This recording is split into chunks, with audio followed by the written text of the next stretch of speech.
राहुल भैया मेरे को तो स्टार्टिंग तो बता दो, नीचे क्या डालने फार्मूले और ऊपर क्या डालने हैं। 1250 और 1251 नंबर की वीडियो इसी के लिए बनी है। 1250 और 1251 51। आराम से रात को रोटी टुट्टी खा के मोबाइल लेकर डायरी हाथ में रखकर मजे से उसे पूरी देखो। नहीं नहीं, उस पूरी देखूंगा, देख तो चुका मैं बहुत वीडियो। बस ये 2 वीडियो छोड़ दिया आप जी। देखते देखते, पर अभी काम स्टार्ट हम 2026 से कर रहे हैं। देखो आपको 4-5 चीजों की जरूरत है खेती करने के लिए, दिखाओ। क्यों, हमें बागवानी का भी काम करना है और उसके अंदर वेजिटेबल भी होंगी और जो पारंपरिक खेती है उनको भी करेंगे हम। मैं आपको आस पास के परिवार के, अपने जान पहचान के हैं, सभी को लेकर मैं आपको सारी चीजें बता देता हूँ, मोटी मोटी सी सारी चीजें बताता हूँ मैं शुरू से। किसी भी आदमी को कोई भी खेती करने के लिए, तोरी की हो, लौकी की हो, बैंगन हो, मिर्ची हो, कोई फसल हो दुनिया की, इसमें कोई ये मत पूछना कि इस फसल के लिए क्या करूं, चाहे वो बागवानी हो, आम का बगीचा हो, कोई भी हो। सबसे पहले आपकी जमीन में बायोमास का होना बहुत जरूरी है। बायोमास बोलते हैं चलने फिरने वाले जीव और ना चलने फिरने वाले जीव, जिसमें सूक्ष्म जीव से लेके बरगद का पेड़ तक आ गया, आदमी की बॉडी तक आ गई। हमारे सबके मृत शरीर, पौधों के, आदमियों के, पेड़ों के, हमारे शरीर से निकला हुआ मल, ये सब कुछ इस जमीन का भोजन है। ये सब बायोमास कार्बन कहलाता है। सबसे अच्छा तरीका और जल्दी तरीका बायोमास को बढ़ाने का है हरी खाद, जिसमें 9 तरीके की नवरत्न खाद बोते हैं हम, जिसमें 3 दाल वाली फसलें, 3 तेल वाली फसलें, 3 अन्न वाली फसलें, इन सबको अपनी परिस्थिति, अपनी एरिया के हिसाब से जो उस समय में उग जाए, ऐसी 9 फसलें एक साथ मिला के 15 से 18 किलो बीज 1 एकड़ में बो दो और 50 दिन के बाद इसकी जुताई कर दो। आपके खेत का 1 साल की लगभग 60% डोज पूरी हो गई। जमीन की भूख 40% जो बची, जब आप इसे रेगुलरली हर साल करेंगे तो ये बढ़ती चली जाएगी। हर साल आपका ऑर्गेनिक कार्बन बढ़ेगा। गोबर की खाद बहुत ज़्यादा भी नहीं है, तो कम से कम 50 कुंटल 1 एकड़ में साल भर में कैसे भी करके बढ़िया से डिकम्पोज करके भूमित्र से डाल दो, जो मैंने अभी थोड़ी देर पहले सरसों की खल वाला बताया था। ये हो गई जमीन की पूर्ति। बाकी जमीन में जैसे ही बायोमास कार्बन बढ़ेगा, जैसे जैसे कार्बन बढ़ेगा वैसे वैसे जीवाणुओं की कॉलोनी बढ़ेगी, क्योंकि कार्बन के अंदर ही जीवाणु रहते हैं, बायोमास कार्बन के अंदर, और उसके अंदर ही सारी एक्टिविटी होती है, सूक्ष्म जीवों की कॉलोनियां बनेंगी, अलग अलग तरीके के जीव आएंगे। फिर जमीन प्राकृतिक की तरफ जाएगी आपकी, और नेचुरल तौर से जमीन के जो कण हैं, रेत के कण जमीन में, उन कणों के अंदर हजारों लाखों साल का न्यूट्रिशन, पौधे का पोषक तत्व दिए हुए हैं। पौधा काम कैसे करता है, पौधे का जो भोजन बनता है वो बनता है हाइड्रोजन, ऑक्सीजन और सूर्य की रोशनी में कार्बन से, समझ गए।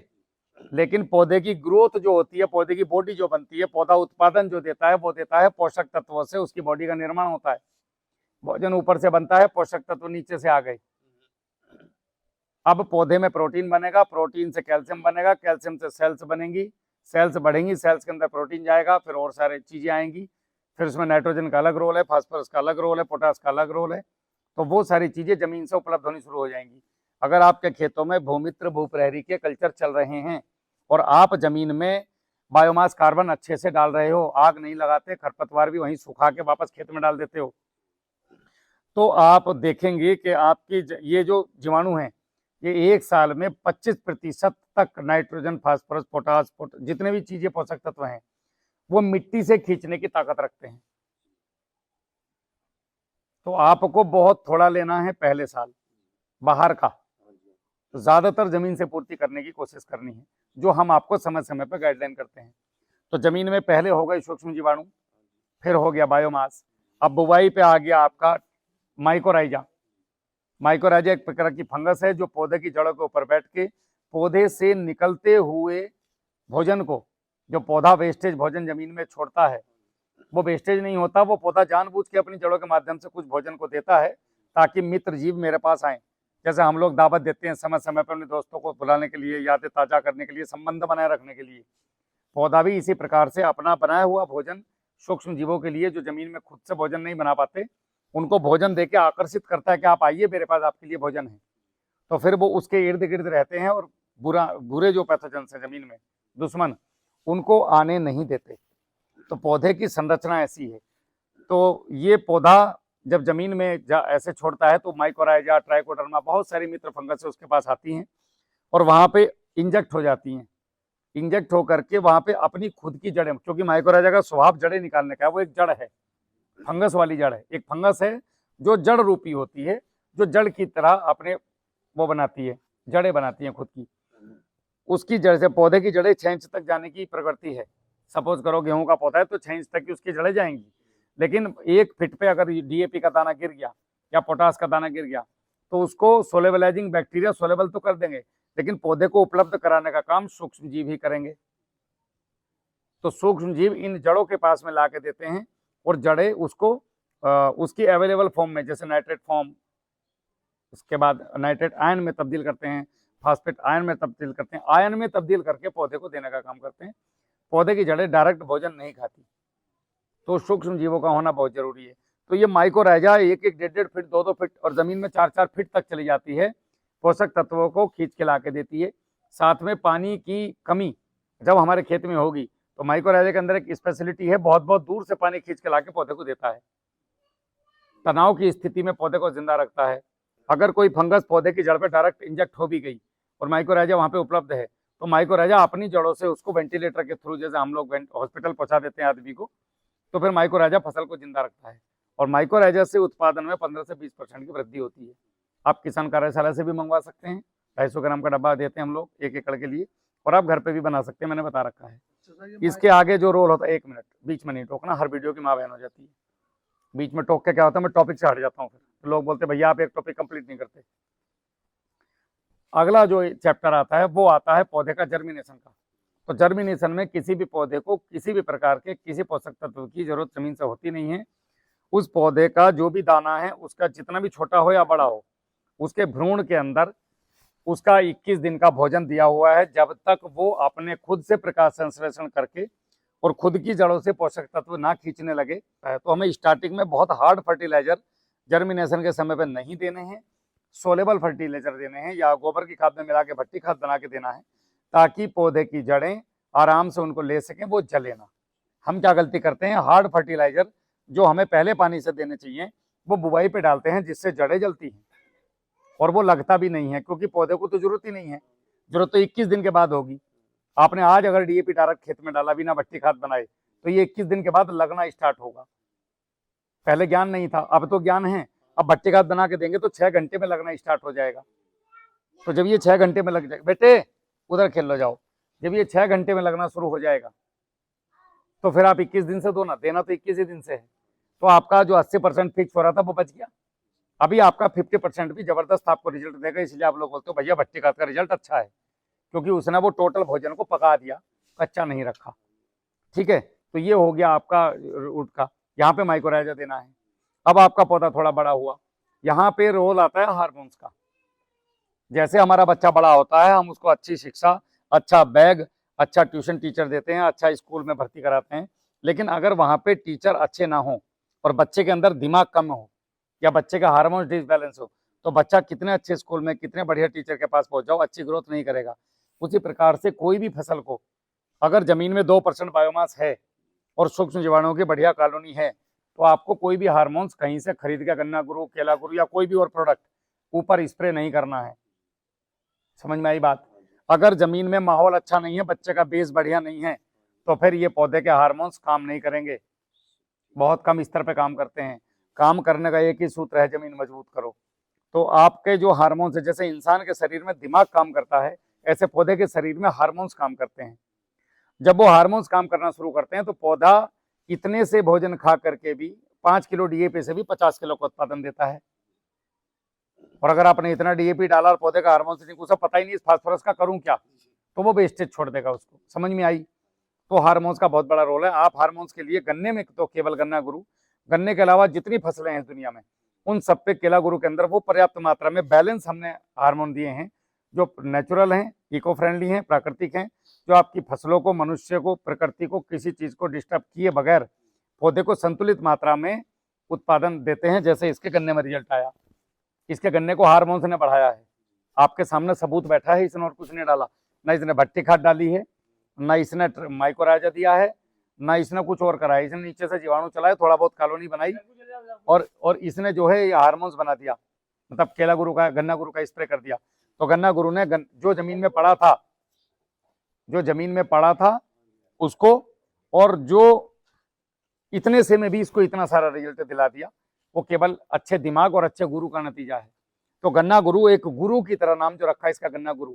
गन्ना गुरु का नाम गन्ना गुरु इसलिए है कि ये हार्मोन्स को गुरु की तरह ट्रीट करता है। जैसे स्कूल में गुरु बच्चे को ट्रीट करता है, या कोई कोच है, कोई प्लेयर है, तो उसका जो गुरु है वो उसको ट्रीट करता है कि बेटा तूने ये करना है, तूने अभी वो करना है, तूने ऐसा करना है, अब ऐसा कर, ये स्टेप ऐसे कर।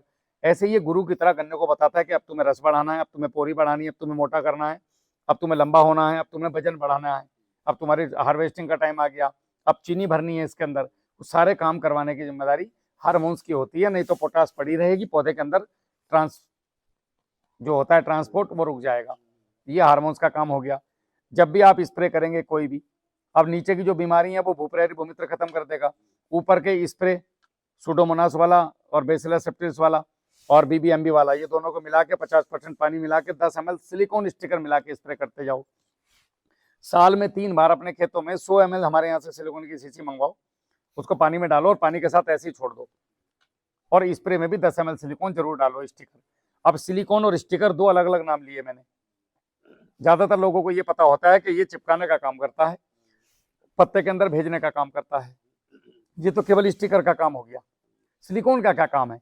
तो सिलिकॉन आपके पौधे में जो भी आप दे रहे हो उसको 4 गुना मात्रा में पावर से लगवाने की जिम्मेदारी उसकी है। एनहेंसर का काम करता है ये। जमीन में जो पोषक तत्व पड़े हैं उनको पौधे को 4 गुना तक उपलब्ध कराने की जिम्मेदारी सिलिकॉन की होती है। बहुत कम मात्रा में चाहिए होता है, ये 50 ml 1 एकड़ के लिए पर्याप्त है। तो आपको एकदम से ऐसा लगेगा कि ये क्या मतलब, ऐसा कैसे हो गया, हर स्प्रे का भी रिजल्ट आ रहा है। आप कभी भी बिना सिलिकॉन का, जो ओरिजिनल सिलिकॉन मिलना बहुत मुश्किल है, इसलिए हम लोगों ने इस पे काम शुरू किया और हम लोगों ने ओरिजिनल देना शुरू किया। अगर ओरिजिनल मिल जाए तो आपको स्प्रे का रिजल्ट आता है, ओरिजिनल ना मिले तो स्प्रे का रिजल्ट नहीं आता। आपकी दवाई 80% भाप बन के उड़ जाती है, क्योंकि पत्ते के जो रोम छिद्र हैं वो पानी, उनका घनत्व, आयतन पानी के उससे ज्यादा होता है, पानी का ज्यादा होता है, पत्ते का कम होता है। जब ये सिलिकॉन प्लस स्टिकर मिलता है तो ये पानी के सरफेक्टेंट को तोड़ता है, तोड़ने के बाद ये पानी पतला हो जाता है 400 गुना तक, और ये रोम छिद्रों में आराम से प्रवेश होकर के नीचे तक चला जाता है। इसलिए बिना स्टिकर के नीचे तक नहीं जाता, और स्टिकर के साथ नीचे तक पत्ते पे चला जाता है। ये बस 5 चीजें पकड़ लो। दोबारा रिपीट करता हूं। नंबर 1 जीवाणु, number 2 biomass, number 3 mycorrhiza, number 4 भट्टी खाद, नंबर 5 हार्मोन्स। अब आती है बारी माइक्रोन्यूट्रिएंट की। या तो आप सरसों की खली, कच्चा गोबर, दही, गुड़ और चूना, इसका स्प्रे, और एक दूध का स्प्रे 15-15 दिन में अल्टरनेटिव स्प्रे मारते रहो तो पूरा हो जाएगा। अन्यथा आप हमारे यहाँ से 1.5 ग्राम प्रति लीटर HDL प्रोटीन, 1.5 ग्राम प्रति लीटर HDL मिक्स न्यूट्री, ये जो दोनों का खर्चा आएगा आपका गुड़ गोबर वाले का, सेम खर्चा है इसका। ऐसा नहीं है कि आपको ये घर का है तो फ्री पड़ता है, हिसाब जोड़ोगे तो बराबर पड़ेगा। तो ये 1.5 ग्राम प्रोटीन, 1.5 ग्राम मिक्स न्यूट्री, ये 1 एकड़ की डोज है। पानी में मिलाओ, घोलो, स्टिकर मिलाओ और स्प्रे कर दो। एक फसल में 3 से 4 स्प्रे, गन्ने में 4 स्प्रे काफी हैं। जो स्प्रे कर रहे हो उन्हीं में मिला दो आप, जीवाणु वाले में किसी में भी इसका कोई साइड इफेक्ट नहीं है। और अन्य फसलों में, छोटी फसलों में 2 से 3 स्प्रे, गेहूं जैसे में 2 से 3 स्प्रे, 21 दिन, 60 दिन, 80-90 दिन। फिर आप देखो आपका जो उत्पादन है वो आज जो वर्तमान में ले रहे हो, अभी ऐसा करने से क्या मिलेगा? ऐसा करने से आपको 4 चीजें मिलेंगी। सबसे पहली बात, आपके खेत में 0% जहर गया।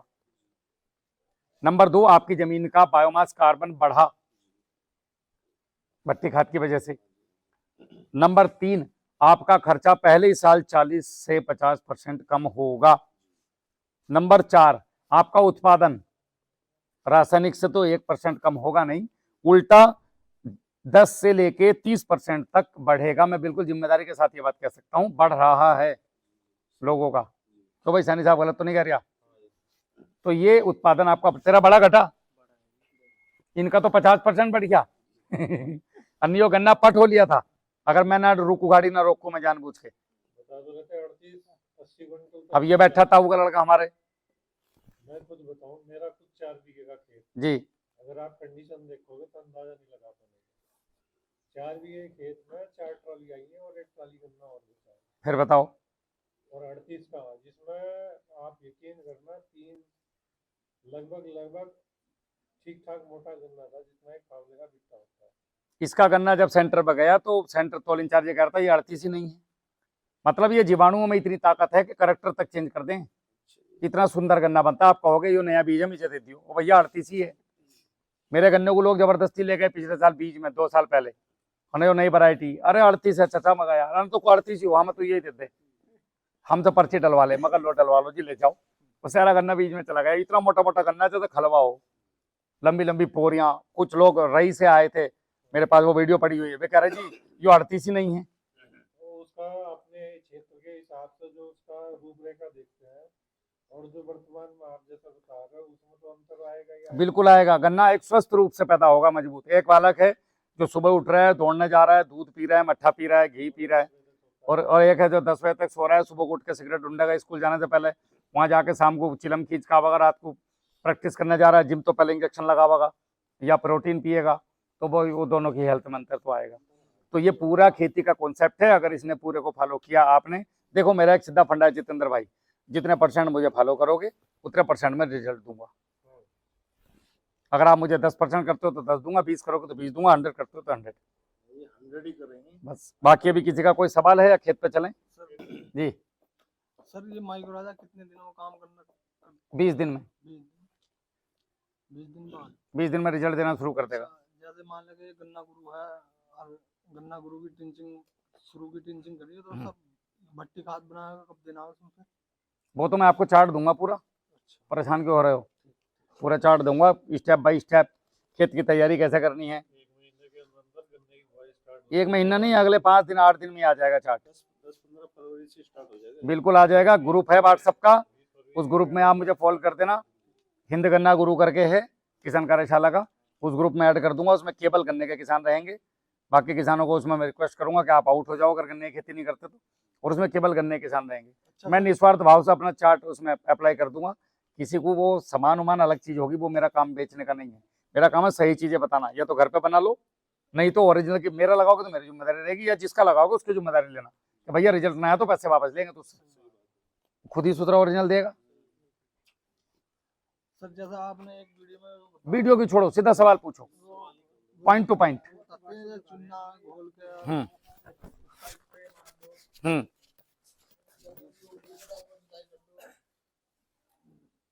चुन्ना घोल के स्प्रे मारने वाली बहुत पुरानी वीडियो है। अभी जो स्प्रे करना है, अभी समझाया था कि गन्ने के बीच में किसका स्प्रे करना है।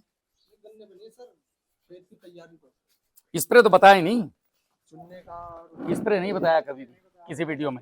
चूना ही मिला के भट्टी खाद बना के डालना बताया है। भ्रमित होकर पहले चैनल देख रहे करो, किसका देख रहे हैं। चैनल दूसरे का, सवाल मुझसे, भाई मैं कैसे जवाब दूं। जी स्टिकर का बना भी बताया था बैठते टाइम। स्टिकर बनाना है आपको तो आप 100 लीटर पानी ले लो, 10 किलो एलोवेरा के पत्ते ले लो, उनको बारीक काट लो या बारीक कर लो, कूट लो, और उसमें 1 किलो रीठा ले लो। रीठा लेकर के और उसके अंदर उसको उबाल लो 10 लीटर पानी में, और 1 किलो गुड़ भी साथ में डाल दो घोल करके। अब इसे लगभग 2-3 महीने के लिए छोड़ दो। फिर इसके बाद इसमें से 1 कप निकाल लो, रीठा ही उबालना है खाली। 1 कप ले लो, टैंक उसमें डालो अपना, या फिर 2 लीटर 200 लीटर पानी में मिलाओ, अपना स्प्रे कर दो, हो गया आपका। स्टिकर का काम हो गया, सिलिकॉन नहीं है इसमें, स्टिकर का काम कर जाएगा। सिलिकॉन स्टिकर ही मिल जाएगा।